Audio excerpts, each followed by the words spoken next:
right, record high beef prices hitting one of the oldest crimes in our nation's history. And of course, we're talking about cattle rustling. And it's a growing problem right here in East Texas. KETK's Kara Pritchard joins us live in the studio with more.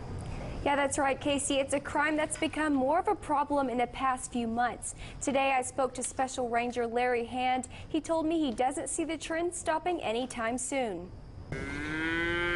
Ranching in Texas is a multi-billion-dollar industry. But for those in the business, the money doesn't come that easy. And unfortunately, not everyone works for an honest dollar. I mean, if they can, just go easily get a calf out of somebody else's pasture, or 5 or 6, they got $5,000 or $6,000 they didn't really have to work much for. Cattle rustling. It's one of the oldest crimes in American history.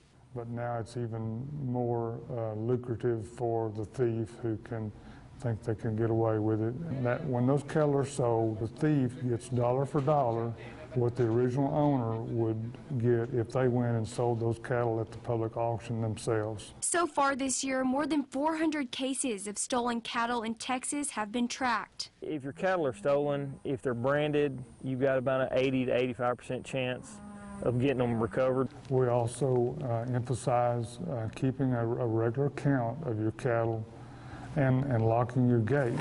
Hand also says rustling is related to drug use. I've seen a progressive and increased direct correlation between methamphetamine and other illegal drug use and those persons being involved in cattle theft. And recently, the Texas legislature agreed that cattle theft should be classified as a third-degree felony. The punishment starts at 2 to 10 years in jail and up to a $10,000 fine, and it goes up from there. Reporting live in the studio, Kara Pritchard, KETK News. Kara, thank you. Winona